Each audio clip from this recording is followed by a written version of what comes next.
আসসালামু আলাইকুম আমাৰ প্ৰিয় খামাৰী বন্ধুসকল, আপোনালোকক আমাৰ এই ইউটিউব চেনেলৰ পৰা স্বাগতম জনাইছোঁ। Animal lover 19। আজি চাওক, আমি মহক কৃত্ৰিম প্ৰজনন কৰিবলৈ গৈ আছোঁ চৰত। নাও দি যাব লাগে, সেইটো বহুত দূৰত।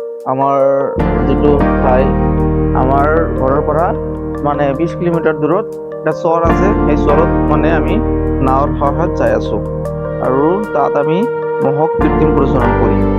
আপোনালোকে ভিডিঅ'টো মানে চালে গম পাই যাব কেনেকৈ আমি মহক কৃত্ৰিম প্ৰজনন কৰোঁ আৰু আমি কেনেকৈ যাব লাগে, সেইটো আপোনালোকে ভিডিঅ'ত চাবই পাৰিব।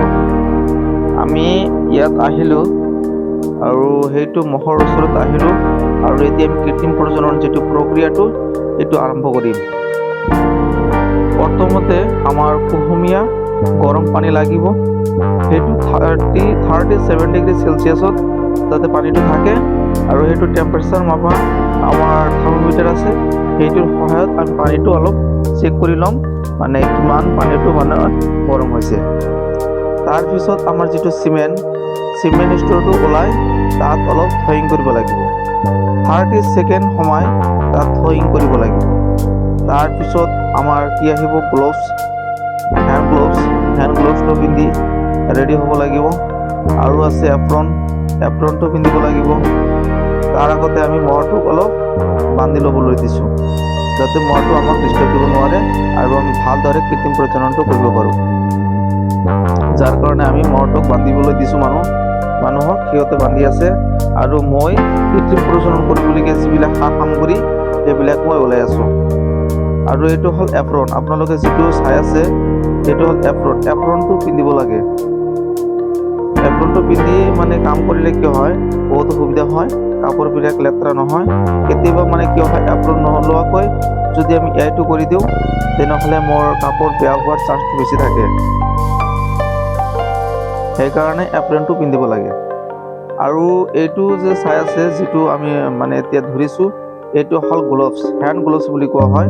এইটো ফুল হেণ্ড গ্লোভছ। আৰু হ'ল যিটো এতিয়া ওলাইছোঁ, এইটো হ'ল চিমেণ্ট ষ্ট'ৰটো এতিয়া আমি এয়াইগানত লোডিং কৰিম। এয়াইগানত লোডিং কৰাৰ পিছত আমাৰ যিটো প্লাষ্টিক শ্বিট আহিব, সেইটো প্লাষ্টিক শ্বিট মানে এয়াইগানৰ ওপৰত দি সেইটো বহাই দিম। তাৰপিছত আমাৰ এয়াইগানটো ৰেডি হৈ যাব। গতিকে আপোনালোকে এইটো প্ৰচেছটো অলপ চাব। আৰু এই কেঁচিৰ সহায়ত ওপৰৰ যিটো লেবৰেটৰী মূৰ সেইটো কাটি দি আছোঁ। তাৰপিছত লাগিব প্লাষ্টিক শ্বিট। এই প্লাষ্টিক শ্বিটটো মানে লগাই দিব লাগে ওপৰত।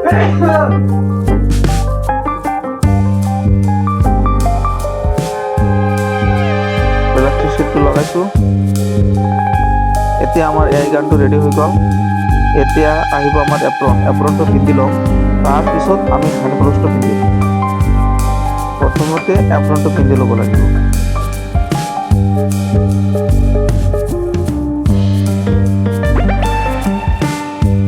মোৰ এপ্ৰনটো পিন্ধা হৈ গ'ল। এতিয়া আহিল আমাৰ হেণ্ড গ্লোভছটো পিন্ধি অলপ চাবোন পানী ল'ব লাগে।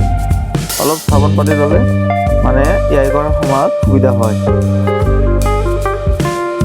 অলপ চাবোন পানী অলপ মানে হাতত অলপ লগাই ল'লে বহুত সুবিধা হয় এয়াই কৰাৰ সময়ত।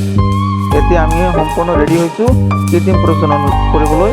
আমাৰ কমপ্লিট প্ৰচেছটো মানে সম্পূৰ্ণ হ'ল। এতিয়া আমি এয়াইটো কৰিম। এয়াইটো কেনেকৈ কৰিব লাগে সেইটো আপোনালোকে ভিডিঅ'ত মানে ভালদৰে চালে গম পাই যাব। এইখন হ'ল মহক আমি বান্ধি লৈছোঁ। মানে মহ বহুত মানে ডাঙৰ জন্তু, ই মানে বহুত অসুবিধা কৰে। সেইকাৰণে অলপ ৰছীৰ সহায়ত অলপ বান্ধি ল'ব লাগে, যাতে সি ডিষ্টাৰ্ব কৰিব নোৱাৰে। আৰু আমি কৃত্ৰিম প্ৰজননটো কৰি দিলোঁ। আমাৰ কৃত্ৰিম প্ৰজননটো কৰা সম্পূৰ্ণ হৈ গ'ল। কৃত্ৰিম প্ৰজননটো ঠিক এনেদৰে কৰিব লাগে। এইটো ভাল এটা প্ৰচেছ, ভাল পদ্ধতি। এনেকৈ যদি আপোনালোকে এইটো কৃত্ৰিম প্ৰজনন কৰিব বিচাৰে তেনেহ'লে আপোনালোকে কৰিব পাৰে। আপোনালোকৰ ঘৰত থকা গৰু ম'হবোৰক কৃত্ৰিম প্ৰজনন কৰাব আৰু উন্নত ধৰণৰ পোৱালি বনাব পাৰিব। বন্ধুসকল, যদি আপোনালোকৰ এই ভিডিঅ'টো ভাল লাগে তেনেহ'লে অতি সোনকালে আমাৰ ভিডিঅ'টো ছাবস্ক্ৰাইব কৰি দিব আৰু লগতে বন্ধু বান্ধৱীসকলৰ লগত শ্বেয়াৰ কৰিব, যাতে এনে ধৰণৰ ভিডিঅ' আপোনালোকে পাই থাকে। সেইকাৰণে আপোনালোকে পাবলৈ হ'লে আপোনালোকে ছাবস্ক্ৰাইব কৰি ৰাখিব আৰু এই ধৰণৰ ভেটেনাৰীৰ লগত জড়িত যিবিলাক গৰু ছাগলীৰ ভিডিঅ' আপোনালোকে পাই থাকিব। থেংক ইউ বন্ধুসকল।